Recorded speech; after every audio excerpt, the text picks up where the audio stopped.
Hello and welcome to Book and Lessons Thoughts video 2. Today we're going to be looking at a book known as Racing Towards Excellence that I have here. So this is by Muzaffar and Sramek. I'm going to be going through key lessons that I have identified through this book. This video is not meant to be comprehensive, however it will helpfully give you an understanding of the main concepts within this book and also give you a bit of information if you wish to pursue to read this book. If you enjoyed this video, please like and subscribe to my channel.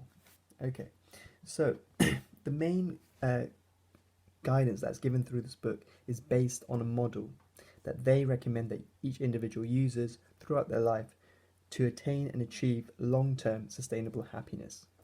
Now, the model is based on 4 factors, 4 individual personal assets that each individual has. This includes emotional health, physical health, material wealth, and cognitive health. In terms of emotional health, this revolves around your relationships and is based on your mood, and it is dependent on the depth and diversity of those relationships. In terms of your material wealth, this includes your tangible assets that you buy month to month, as well as your bank account income and your expenditure. In terms of your physical health, this is about your exercise and how often you exercise and what you're achieving in that area and domain.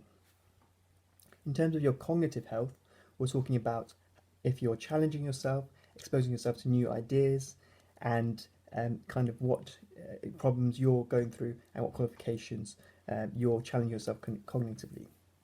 So all of these factors can be assessed and monitored. This is what the authors recommend, that you monitor your progress in each of these 4 domains. So for example, in terms of your physical health, how far are you running, or whether this is a sport, judging your performance, like in terms of football, how many goals are you scoring, or if you're doing gym weights, how much are you lifting. Now, in terms of your material wealth, as I said, you can measure your tangible assets, you can monitor your income and your expenditure, you can monitor, in terms of your cognitive health, your qualifications. So the author recommends to use this as a model to explain and predict your progress towards happiness. Now, what do I think about those 4 factors? I think, there's evidence behind that each of those 4 factors does lead to happiness and contribute significantly. The authors does mention that you need to have a positive balance in each of these 4 accounts. So you can't have an extreme increase in one of the accounts, such as material wealth, at the cost of emotional health. So you need a positive balance. The authors do state that these 4 factors are interdependent. So increases in physical health will lead to increases in emotional health and your material wealth. Similarly, decreases in one of these areas can lead to decreases in all of those areas. So it's very important that that by tackling one, you're tackling all 4 of them. Okay. The next thing that the author does talk about is what drives individuals in terms of their careers. So individuals can be driven through fear-based motivation or inspiration. So fear-based motivation is the sort of thing you see in sweatshop factories. So the workers are driven by fear, anxiety, and stress. They are punished for poor work outcomes and poor production quantities, and they're rewarded with maybe small increases in wages. However, inspiration is seen in Google, so they give their staff 20% free time to invest in creative and innovative work. Now, inspiration will always lead to outperformance in terms of, that's what's stated by these authors. So inspiration is this feeling that what you're doing is right and you believe in the goal and the journey. And the authors say you should find something that inspires you and pursue that. And this leads on to vision. So what is recommended with vision is that you truly add context to your vision. You write out, what you will smell, taste, feel, what your feelings when you achieve that certain vision. Write it all out, the authors recommend.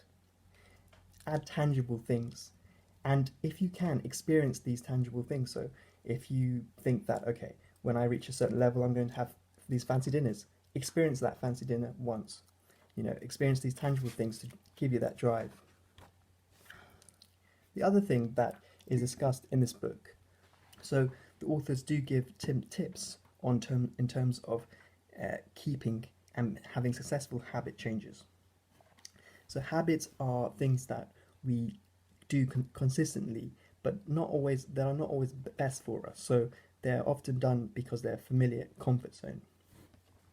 And the authors recommend that you can achieve success in changing a habit by choosing one habit at a time and continuing that for a month. The evidence behind using one habit per month is significant, but if you try and change multiple habits, you're more likely to fail. So the authors recommend one habit at a time, unless the two habits are interdependent, such as smoking and coffee drinking. If you're a heavy smoker and a heavy coffee drinker, often people will smoke whilst having a coffee. So they do recommend going for both of them at the same time. But if most of the time they're not interdependent, then choose one at a time. The other thing is choose time neutral habits. So for example, if you go to work, instead of taking a lift, you can use the stairs. There won't be a significant difference in time that's used. Similarly, if you take the tube to work, try and cycle to work, and that will make you more fitter. Make it easy for yourself. The book states that you're more likely to keep a habit if it's something easy and something you enjoy. So for example, for exercise, you try and choose an exercise that you enjoy, a sport that you enjoy. If you're trying to wake up earlier, use your favourite music to wake up to. Or if you try and change your diet, try and choose foods that are tasty and as well as healthy. And it does state that make yourself accountable. Keep a progress and a track record of what you're changing and your successes. Write it all down to make yourself accountable. It does go through some specific guidance on health, diet and sleep, physical. So in terms of diet, it recommends eating real foods, not manufactured and processed foods. It doesn't give you exact guidance on what to eat, but it does say, if things are real, such as fruit, vegetable, meat, rather than the processed foods, you're like going in the right direction. In terms of sleep, it says that sleep is something that's used to repair the body. So you really want to have a good quality and quantity of sleep. In terms of exercise, there are two benefits for exercise. It will increase endorphins and therefore increase your enthusiasm and your energy levels. At the same time, it will give you an understanding of your body and increase your body confidence, which is a key factor in charisma.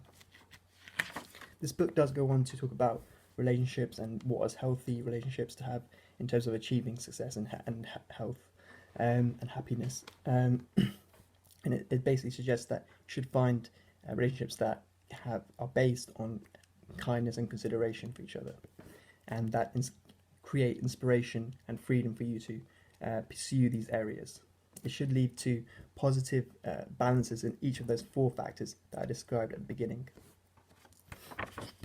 And then in terms of networking, which is a very important part for many fields, what they state is that often people have this connotation that networking is negative. However, networking should be seen as genuine efforts to meet people with similar passions and interests, and to find similar work. And sometimes you won't get that, and that's okay too.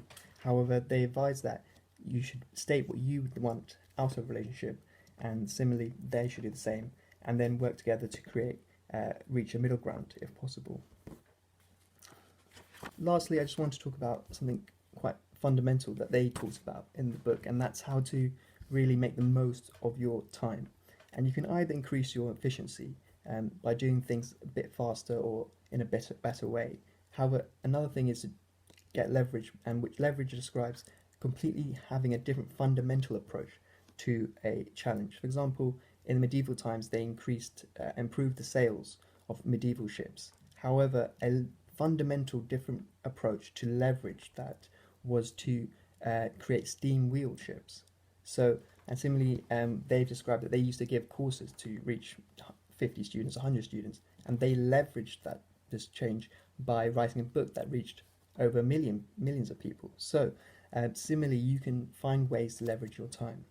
Those are the main key concepts that I took away from this book. It did give you some study tips about how to approach exams by looking at the exam reports and working backwards rather than forwards. However, I didn't focus on that because it's not so relevant for me now. If you've liked the video, thank you, and subscribe. Thank you. Yeah.